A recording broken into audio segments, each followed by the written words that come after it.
Good morning, ladies and gentlemen. You're very welcome to the very first Future Classrooms Conference here in Titanic Belfast. I know a few of you have had a few headaches with the traffic this morning, but glad everybody's here. There might be a few late arrivals, but it's all very informal today, and I hope you have a fantastic time. Now, a lot has changed since I was at school, and I'm sure since you were at school. I was just thinking back to my GCSEs, and history projects involved spending long periods in either the school library or my town library in Portstewart. But today, I could probably get all the information that I needed for my project through my mobile phone. I have two children. One is 16 now doing his GCSEs, and I have a 9-year-old daughter too, and they know so much more about technology and what's available out there than I will ever hope to know. But I am hoping to learn an awful lot today from our wonderful speakers we have lined up, so maybe get some kudos back home tonight. Now, the changes that we've seen over the years represent both opportunity and challenge for education. Schools and teachers, many of you here today as well, need to be supported to allow them to make the best advantage of creativity and new technology. And this is why support for Northern Ireland's 3 creative learning centres is so important. Creative Learning Centres support schools and teachers by providing training, resources and impartial advice throughout the year. Future Classrooms 2013 is designed to help education leaders and key decision makers develop strategies for the creative use of technology in the classroom. We know that changes in how our young people learn today will help to prepare our future workforce for a modern, competitive economy of tomorrow. To this end, today's focus is on the importance of creative approaches across the curriculum and advice on how mobile technology can be deployed to support this. We will also be launching 2 very exciting educational resources today, both developed by the Creative Learning Centres, and we will explain later how you can get your hands on a copy. We've also got an exciting and busy schedule planned. We're running slightly behind, so we would ask for your cooperation, and we'll get started so that we can keep as close as possible to our timings for the rest of the day. So without further ado, I'd like to introduce our first speaker, Bernard McCloskey, the Head of Education at Northern Ireland Screen. And Bernard is responsible for the development and implementation of Northern Ireland Screen's education policy, and he manages the funding for the 3 creative learning centres.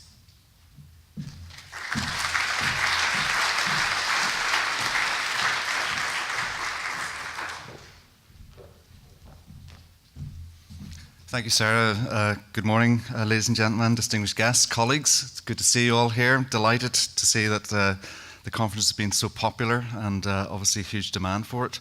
The conference today is in effect a showcase for the work we've been doing here as part of our education strategy in Northern Ireland Screen and our partnership with Northern Ireland's 3 creative learning centres. Their work over the last 10 years has been instrumental in helping us achieve our objectives, and you'll hear a lot today about the work of the centres as we go through the day, and you'll see what they've been doing with schools when you visit the exhibition area, which is upstairs later today, where pupils and teachers will be demonstrating what they've done with these new technologies. And I would encourage you to spend some time there and get a sense of what can be achieved using mobile technology. I would like to stress, however, that today isn't about Northern Ireland Screen's objectives. It's very much concerned about improving outcomes for young people in their learning and helping them acquire the skills that employers are looking for in building a modern, dynamic economy. And it isn't about recruiting new entrants for the film, television and media industries either, though that may well be an outcome for some young people. Rather, it's about new ways of learning, of gaining new skills, of seeing the world of work in different ways. The conference today will, we hope, open up new possibilities for those of you seeking opportunities to explore these new ways of learning. We'll hear from employers, from teachers, from experts in the field of new technology, and from the pupils themselves about their experiences of learning with mobile technology. Bro McFerrin from Allstate, Northern Ireland's largest IT employer, will give us his views on what IT employers look for when recruiting into the industry. Peter Scott, Director of the Knowledge Media Institute, will give us a glimpse into the future and of how these new technologies will change the way we learn at school, in the workplace, and at home. And Jonathan Chesney, the co-founder of WorldDesk, the enterprise cloud computing solution, will talk about his experiences and the challenges and opportunities as an entrepreneur in the world of IT. During the break for lunch, there will be an opportunity then to browse the exhibition area upstairs and to talk with teachers and pupils about their learning experiences with mobile technology and see examples of the work that they've been doing in school. And this afternoon we have what promises to be a really lively debate with an expert panel talking about the future of education, employer needs, and career opportunities for young people. You'll have an opportunity to put your questions to the panel members at that time, and don't forget to follow and contribute to the Twitter feed, which will be running all day. I think details will be up on the screen at some stage for that as well. We all assume quite rightly that our education system has a responsibility to help every child to read and to write, to become literate. However, the way we define literacy has changed dramatically in recent years. At Northern Ireland Screen and in the Creative Learning Centres, we believe it is no longer sufficient to limit that definition to the reading and writing of printed text. Although print literacy is vitally important, we have to acknowledge the influence that new digital and screen-based media have on our lives and the lives of our children. We should take it for granted that young people have a right to use, enjoy, and understand other media, especially new forms of digital media. Young people now acquire their ideas and information from a wide variety of sources, including traditional media such as television and radio, but more and more now from other electronic media, particularly the internet and mobile technologies. All these media have an influence and impact on their lives and the way they engage in the world around them. We believe that in order to become valued citizens who contribute and participate fully in society and the workplace, our young people need the skills and critical abilities to understand and use these media in creative ways. This digital literacy should be a basic entitlement for every child in every school in Northern Ireland. At Northern Ireland Screen, we describe it as a wider literacy. Northern Ireland Screen's education strategy also includes the development of critical skills for our young people. Understanding how to use the technology is an important part of the process, but underlying this is the need for critical understanding. With the help of the Department of Culture, Arts and Leisure, we have, for example, introduced free after-school film clubs that encourages children to watch a wider range of films from other cultures and from other eras that help develop their literacy skills and their understanding of the world around them. This is linked closely with our support for film festivals in Northern Ireland, such as Cine Magic Festival for young people, the Foyle Film Festival in Derry, Londonderry, and Belfast Film Festivals, and the educational screening programmes offered at Queen's Film Theatre.